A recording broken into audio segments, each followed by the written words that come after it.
बड़ी breaking news आपको दे दे। गाजियाबाद के विजयनगर इलाके में गोली लगने से घायल पत्रकार विक्रम जोशी की मौत हो गई है। गाजियाबाद के यशोदा अस्पताल में पत्रकार की मौत हो गई।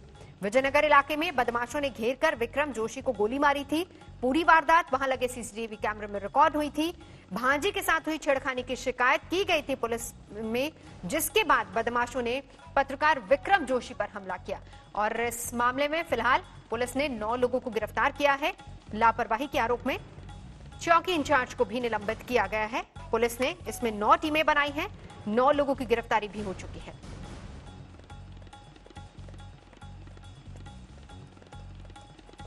मेरे मामा मेरी बहन को लेकर जा रहे थे घर पे। मेरे मामा ने मेरे पास फोन करा, आशीष सोना मत। मैंने कहा ठीक है, मैं गेट खोले रखा। कमालुद्दीन के लिए एक लड़के ने मेरे मामा के सर में यहाँ रोड मारी। मेरी बहन बाइक पे से गिर चुकी थी। मेरी बहन बाइक पे से गिर चुकी थी। छोटे वाली मेरी बहन है, कितनी छोटी है, कितनी छोटे वाली घर भाग गई। इतने में उसने यहाँ गोली मारी सर, यहाँ पर गोली मारी मेरे मामा। मेरे मामा के पहले थप्पड़ बजाए उन्होंने। मेरे मामा को बहुत मारा उन्होंने। वो कम से कम 15-20 जने थे। मेरे मामा ने उनको क्या बिगाड़ा था सर? मेरे मामा के पहले थप्पड़ बजाए थे उन्होंने, फिर उनके गोली मारी थी सर। भाग गए सब, कोई नहीं था। जब तक हम गए बहुत देर हो चुकी थी सर। हम तो इंसाफ चाहते हैं, हमें कमालुद्दीन का लड़का चाहिए सर यहाँ पर। अरविंद ओझा हमारे सहयोगी इस वक्त हमारे साथ जुड़े हैं। अरविंद, अब आपसे जानना ये चाहेंगे कि क्या कुछ एक पुलिस वालों को हटा दिया जाना या उन पर कार्रवाई कर लेने से काफी होगा? जिन 9 लोगों की गिरफ्तारी हुई है, क्या मुख्य आरोपी भी पुलिस की गिरफ्त में है?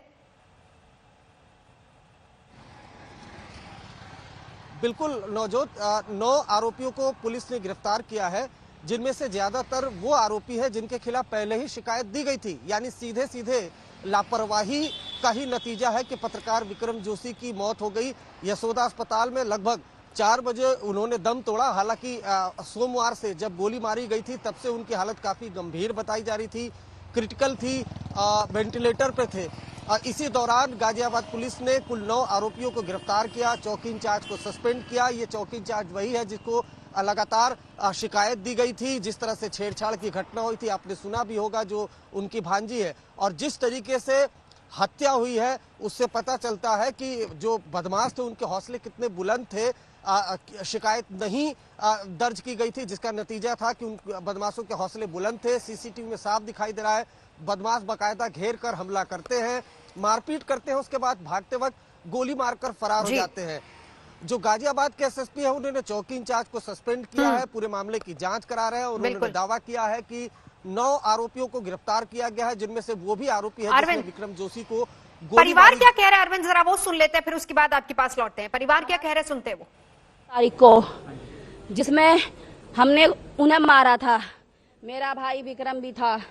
वो लड़के कमेंट कर रहे थे, गंदी गंदी गाली दे रहे थे। किसको कमेंट कर रहे थे? हाँ, हमारे बच्चों को कमेंट कर रहे थे। और लड़कियां भी थी कोई? नहीं, लड़की नहीं थी मेरी, लेकिन वो गाली दे रहे थे गंदी गंदी। और वो ऐसे खड़े थे, मैं ऐसे खड़ी थी, मैं ऊपर थी। मेरे भांजे अभिषेक ने मेरे को फोन करा, मामी। मैंने कहा हाँ बेटा, देखो ये रवि दीवान का शराब पी के और 2-3 लड़के और रहे इनके साथ, ये देखो यहाँ गाली दे रहे हैं। मैंने कहा बेटा तू चिंता मत करे, मैं अभी 1 मिनट में नीचे आई। मैं नीचे गई अपने घर के बाहर। एक पुलिस वाले ने तो चौकी में बैठ के मेरे भाई की मर्डर की प्लानिंग कर दी। सीधे सीधे परिवार का गुस्सा पुलिस पर है। कहना यह है कि कार्रवाई के लिए फोन किया गया, लेकिन चौकी इंचार्ज ने पूरे मामले को टाल दिया। अरविंद, अब सवाल तो सीधा पुलिस पर ही उठते हैं। पीसीआर वैन्स वहां पर लगातार गश्त करती हैं। आखिर पुलिस क्या कर रही थी? कोई पहले दिन का मामला तो नहीं, इससे पहले भी शिकायतें गई थी वहां पर? देखिए नवजोत, इसमें सीधे सीधे पुलिस की लापरवाही है, वही सामने दिख रही है।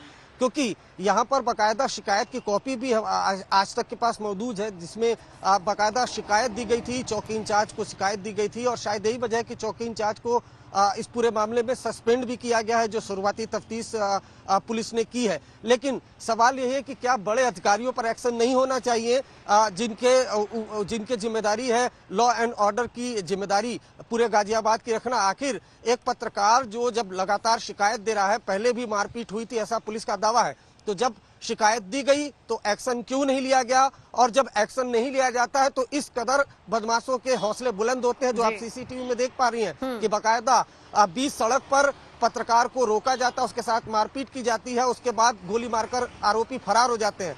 और जब पत्रकार की हालत गंभीर होती है तब गाजियाबाद पुलिस की आंख खुलती है और तब जाकर जो 9 आरोपी हैं उनको पुलिस गिरफ्तार करती है। और बड़ी बात यह है और चिंता की बात यह है कि ये वही आरोपी है जिनके खिलाफ शिकायत दी गई थी। अगर वक्त रहते शिकायत पर अमल होता तो शायद इस तरह की नौबत नहीं आती।